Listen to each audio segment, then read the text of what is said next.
Hello, and welcome to Call a Death Doula, a video series just simply talking to death doulas, figuring out what they do so you can all know, and just also us as death doulas, just being able to be aware of just the wide variety of us that there are out there, because we also will need death doulas in our own lives. So it's great to know who's out there. Today, I am welcoming Jordan Amali. Welcome, Jordan. Thank you. And please just share with all of us, your story, how you got into this and all the good stuff. Thank you. Thank you so much for the opportunity.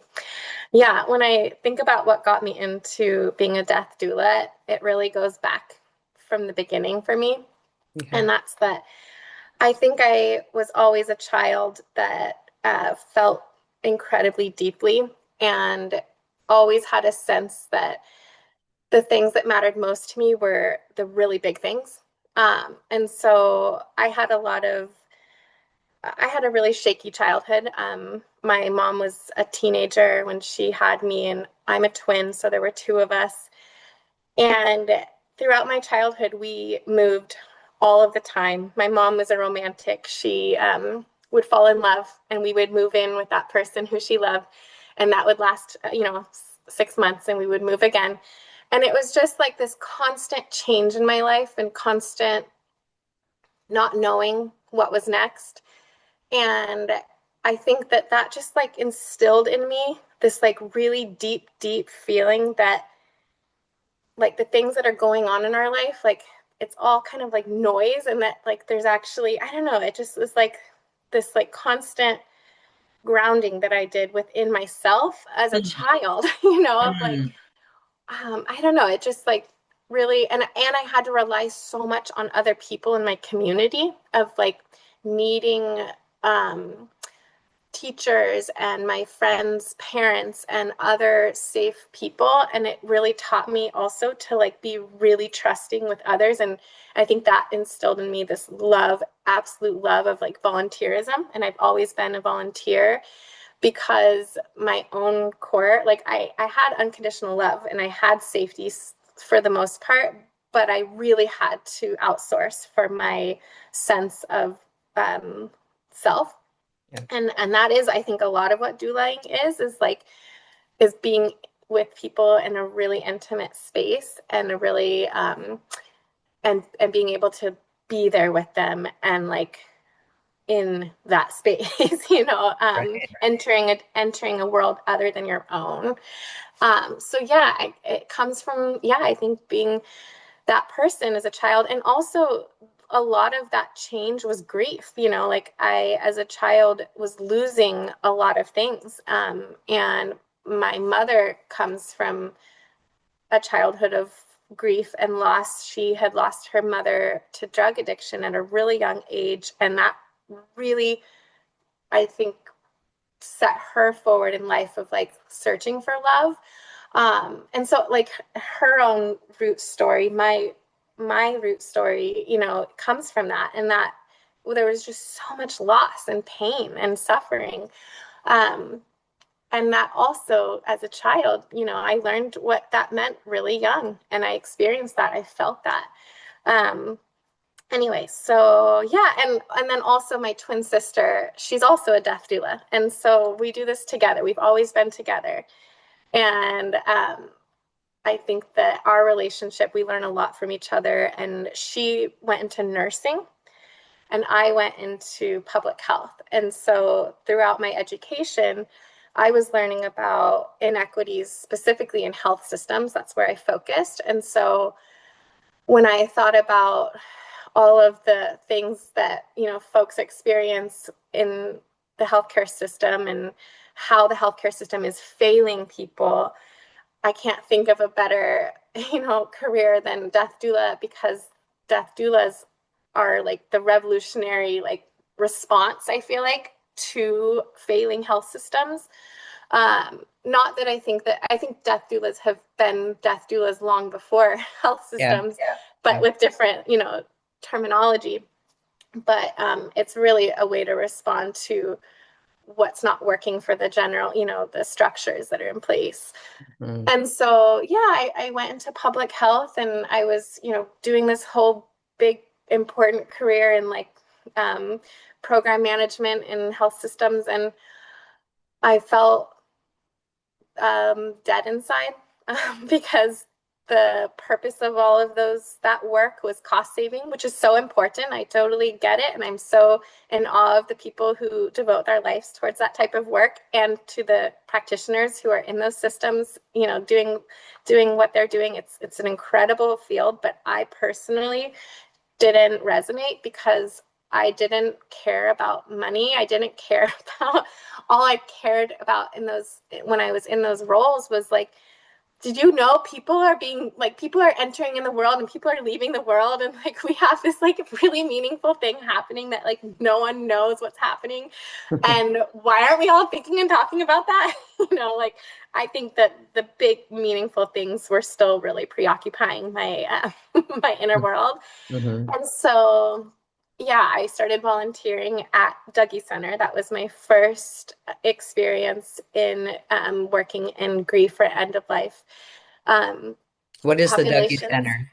Yeah, the Dougie Center is a wonderful organization in Portland, Oregon that supports it's a peer support model for children who have lost parents or siblings or people in their life. And they also have grief groups. But the real core of Dougie Center is peer children supporting children, like an environment where they can be kids and also process the losses that they're experiencing. And so I was a classroom facilitator for that. And yeah, that really changed my life. I started learning about the experience of grief and loss and through a children's lens. And then after that, I became a mother, and the work felt too heavy for me at the time.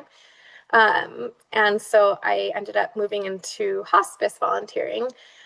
And I was still working my job in health systems throughout this period. And I learned about hospice care and showing up, and I was doing some vigils. I was doing companionship with people who were at the end of life. And it really fed my soul. It fed me. It gave me this feeling that no matter what's happening in the world or what's, whatever we're all caught up in, all the stories that we are all attached to of, real things like the stressors and the realities of Sure. being human. Like, yeah, all of that was happening. And there are people who were at the end, and that deep feeling of just being with someone that a human body that is not going to be an active, moving human alive body later. It's profound. There's no other word for it. Absolutely. Yeah. And so that led me into eventually quitting my job, saying, I don't want to feel dead inside anymore. I want to spend my precious time doing something that means something to me. And that's when I went and took my training with Going with Grace, and where I became trained as a death doula.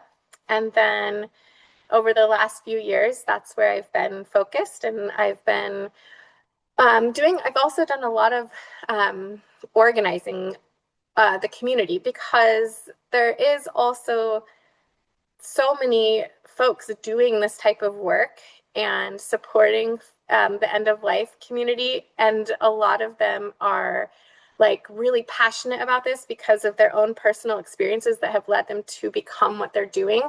And I also sense that there's kind of a siloed nature, that everyone's just trying to figure it out. And it's newer in the sense it's like newly being integrated into maybe like a kind of more common, people are starting to know what death doulas are. They're hearing like Nicole Kidman wants to do it. Like all these famous people are like, oh, I had this profound experience, I want to do it too.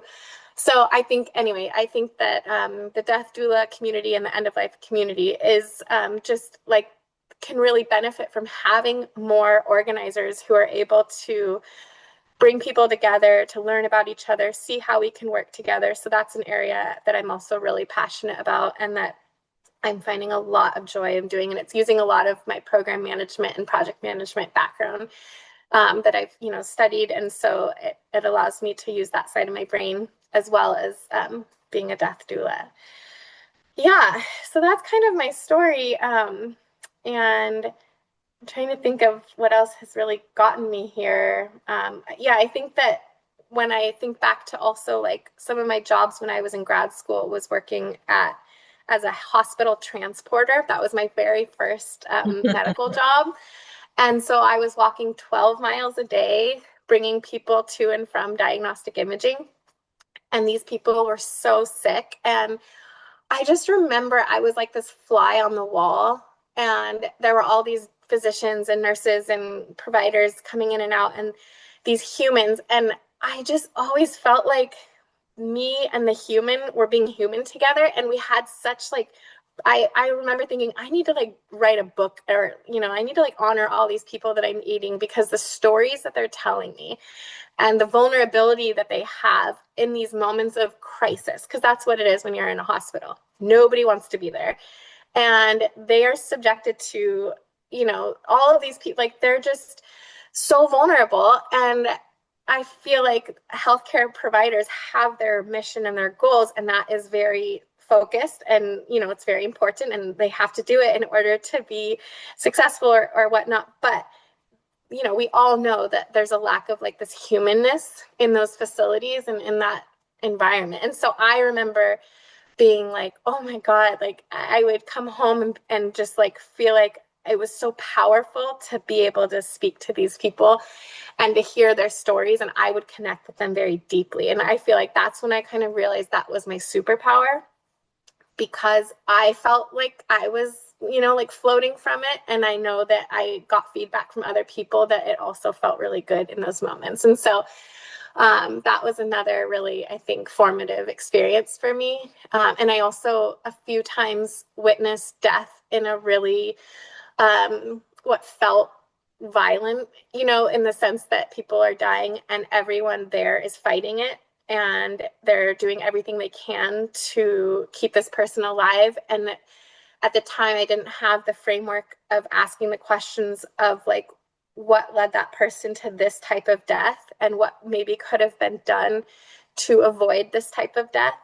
And so, but I always had this inkling, like, this doesn't feel right. And like, is there another way? I don't know, who knows? But that also, witnessing death in the hospital, it felt really sad and really scary. And it's definitely, I think every provider there, every person that has ever witnessed that type of death, they all are saying, I don't want that to happen to me. I don't want that to happen. I would never want that to happen to me. And so, but we never really get further than that. We know what we don't want, but we don't talk about or know how to get that and how to get there. And that's where I'm just like, there's a lot of opportunity for education, for advocacy, and for anyway. So yeah, that's kind of where my background. Yeah, well, that's wonderful. I mean, the whole talking about death. I mean, just quite honestly, talking about aging. People don't want to Yes. talk about aging, let alone death. And so, Mm-hmm. I mean, yeah, Mm-hmm. that's wonderful to get that next step going. So, like, what's next if we don't want that? Yeah. Yeah, if we don't, yeah. And so that's one thing. There's a few things that I've been interested in. And one is my sisters. I mentioned that I have a twin sister, and she's a death doula. And her background, she went into nursing. So she had been working and supporting oncology for many years. And so one thing that we do offer is a workshop, and it's called Dying to Live. And it is opportunities for exploration of people's mortality. And so what I love about it is it's open to the public, so anybody can come. And a lot of times we have healthcare providers, and I love seeing healthcare providers in the room, who oftentimes are the ones with the most trauma around death, and they have to have these coping mechanisms to be able to do their job every day. And yet there's so much grief in there that they have to kind of push down in order to be okay, it seems. And so anyway, I love having people come, but also it could be people that are caregiving or have experienced loss, or are, close to somebody who's lost, or it could be someone that has a terminal illness and they're dealing with their own experience or their own relationship to death.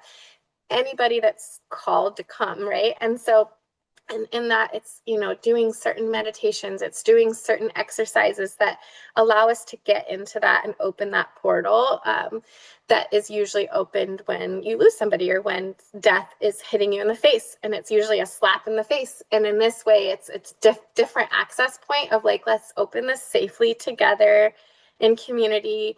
Let's really like get in that space, and then let those fears and those things, like, let's talk about them. Let's see what everyone in the room has to say. And it's just this beautiful opportunity to just like be really honest with those conversations, and to have, Wow. yeah, really thoughtful questions about what's important to you. And yeah, it's just a safe space. So we've done that 3 times, and every time has been really profound to me and to the people who've attended. And so that's one way, is just like having community opportunities for people to just come and gather, and for whatever reason that brought them there, to be able to explore those things and to think about them. And we have journal opportunity. We also incorporate movements so that we can really integrate what we're talking about and feeling into our bodies. And so, yeah, I think there's a lot there. It's really exciting. It excites me Yeah. a lot. Is Yeah. when you do that, is that like a one-time thing or is it a Yeah. weekend retreat or It's just a just a one. one and stand So far it's been like a 4 hour up? offering. Mhm. And so we definitely have had great feedback of like, let's dive into, like, I want to do this more. So Jade and I have talked about maybe offering more of a series approach, where each, weekend we dig into a different topic or things, and you kind of create that cohort feeling of like you're with these people and you're growing together. But I don't know, I also struggle so much with like affordability and with access, and like just how busy people are. And I myself struggle with committing to anything more than like a 4 hour thing right now in my life. And so I also know that, people have a lot of things that they need to like pay for, and that they're dealing with financially. And is this really something? So I struggle with that myself. Yeah. And I want to make it simple, so, and I guess like digestible. Yeah. But more to come. Yeah. Yeah. And Jade and I also, we like to partner with experts in different areas. So for instance, we're planning one right now with somebody who is a forest therapist and an earth body kind of expert, who studies and is really interested in how we can like remember where we come from with the earth. And it's just really nature focused. And so we plan to do our next one in nature, which we've never done before. And we like to really bring in kind of another element that's not just death related, but like really weaving in things that are really present with us in life. So that's another fun thing that we like to do, so Wow. that it is more dynamic than just Yeah. talking about death. Yeah. So Yeah. yeah, Wow, that's really yeah, exciting. I want to come to those. please do. Yeah, we'll let you know. We have one that we're planning for October, so Yeah. a good time. Yeah. Wow. So what is your and you work with people too, right? Like people Yeah, that so die. Jade and I, yeah, so we've just started working, offering our services as death doulas. And so, yeah, I recently, just to tell a story, I recently had my first MAID patient, or I shouldn't, see, that's my own language. I call people patients still, which is Right, not because how that I was your actually, thing. mm-hmm. And what does Some MAID stand for, just for those who don't? Yes, medical aid in dying. So a lot of people think of MAID also as death with dignity. And so, yeah, I got to experience my first death with dignity case, which was such an honor, because, that is a choice that people make. And it's a really empowered choice that somebody's saying, like, this is how I want to die. And they get to control their environment and who's in the room. And it can be a really peaceful way to die. Mhm. And so I was just so honored. And the entire time that I was with the person and their family, it felt like I was on a different plane, a different universe. And it was the death plane. And it was where nothing else mattered except for the energy in the room. And it felt exactly where I was supposed to be. And to be able to, I feel like, put aside all of my, as a human being, what I bring and all my baggage and everything. It's like it no longer existed in those moments. I was there to support somebody in one of the most important things, the most important transition of their life, as well as the family who were witnessing, because like death is probably the biggest thing, biggest experience that will have maybe like feel the biggest whatever feelings those are, it's big, very big. Right. And so, and it's very final. And so to be able to do that was an incredible experience for me. And yeah, I think I also was just like, when I reflect on that experience, I think about after the person died, just like when I was able to honor their body by like cleaning their body and being able to prepare them for, their next step. It was just seeing the beauty of humans. I still can't wrap my mind around how beautiful humans are and how beautiful it is to like look at what we have on our body, like the skin that protects our faces, and like I don't know, it's just like it gives you this joy. Like I feel it in my body right now, and you think about how precious we are and how precious Mhm. being human is. It's yeah, I can't express into words how beautiful that is to me. Mhm. Um, and to be able to do that for someone that I didn't know. I didn't have any background information on this person, or very little. And so I don't know what kind of harm they caused in the world, what kind of joy they brought into the world, and it didn't matter. It Mhm. didn't matter. Yeah. Ooh, yeah, yeah. Yeah. Yeah, I've been with some people too who have hastened their own death through voluntarily stop eating and drinking, and just being with someone who has made that decision for themselves and are committed to it, and Yes. they're at peace with life and they're Yeah. ready to go. And I know a lot of people don't understand that. They're just like cannot even understand how you could ever Mm-hmm. come to that place. Mm-hmm.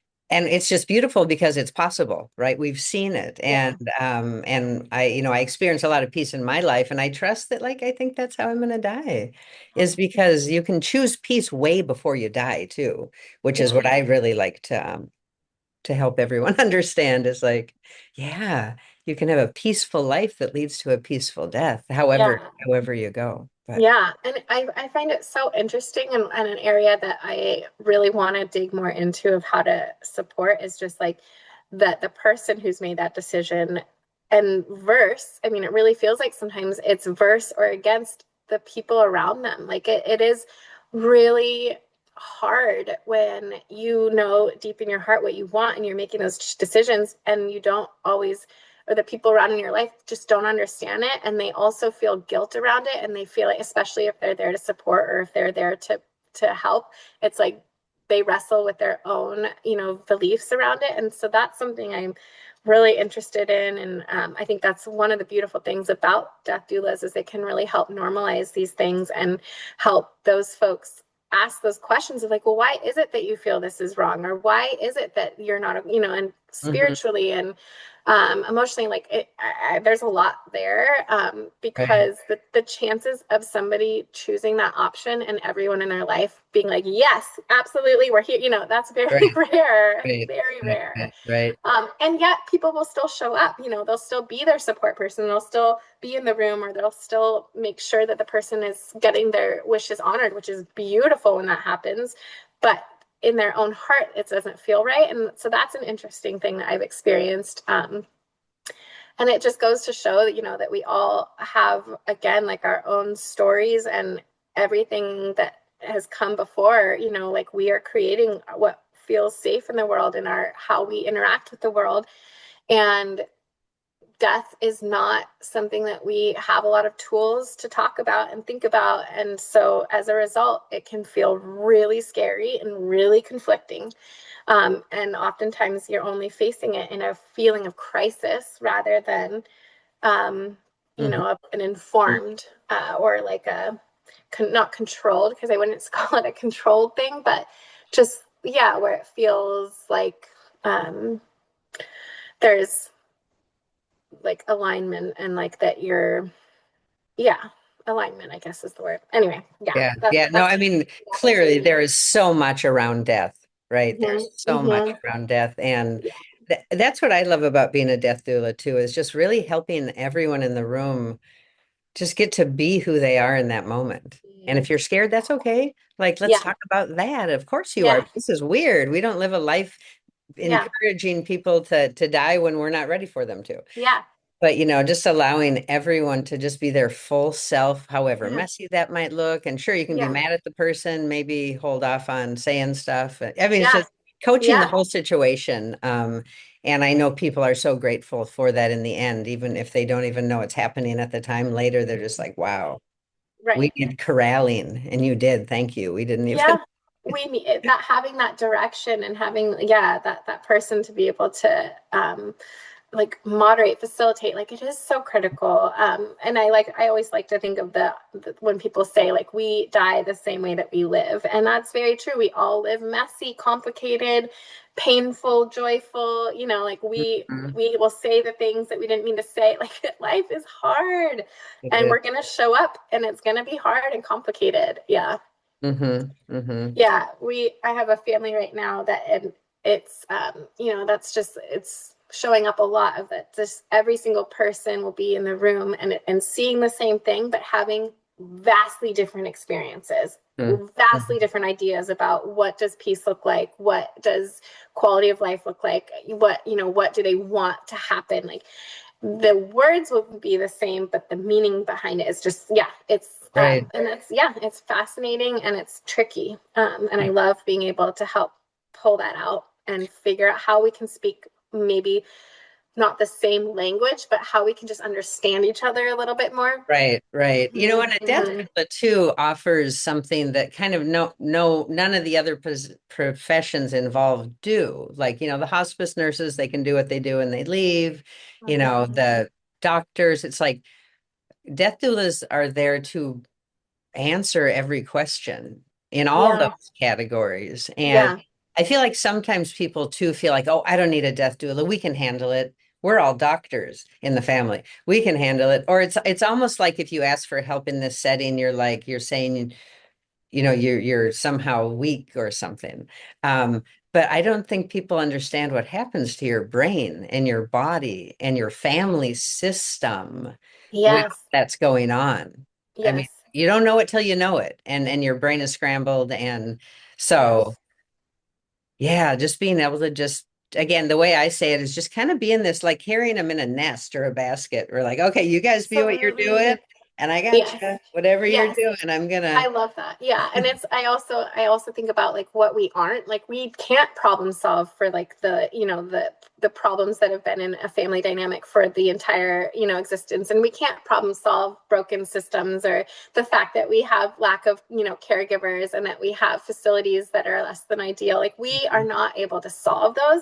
But as I have a mentor, Maria Alicia Gonzalez, and she recently said, like, Jordan, we are trees. We are providing the shade, and for the we're the stability that people can sit under the Mm, scorching sun for that shade and for that leaning on the tree. And I think about that all the time because I think symbolically and like emotionally, that is what we're providing, mm, and that is so important. And yeah, exactly. Like physicians or, whoever has their background that might be, really expert in certain areas, fantastic. But like that's their right. worldview, and they also have certain goals. And I mean, especially when we talk about healthcare providers, like the very premise of a healthcare provider is to save lives or to like keep people the Yeah. opposite of what we're doing. And so it's a completely different framework, that is really hard for folks to fully grasp. And having that person in the room that can and hold all of that at once, it Hmm. is it's a I think of it as a magic. It's a magic that we have to be that tree. Hmm. I love So that. yeah, it's That's great. power. Yeah, I like that tree metaphor. That's really. yeah. Wow. Well, thank you. How can people get in touch with you and your sister's work? Yeah, so we have a website, twindoulas.com is our website. and that lists our services and it can connect you directly to us. And then folks can email me. They can email my personal email, which is jrollins, RAWLINS, number 6 at Gmail. And yeah, I'm available. I'm in the community. And thank you Well, so much for doing this and letting people get to know, what Death Doula yeah, work is and who we are. I really appreciate you giving us a platform. yeah, you're welcome. I love doing it. Cool. Yeah. All right. Well, thank you. Peace to you.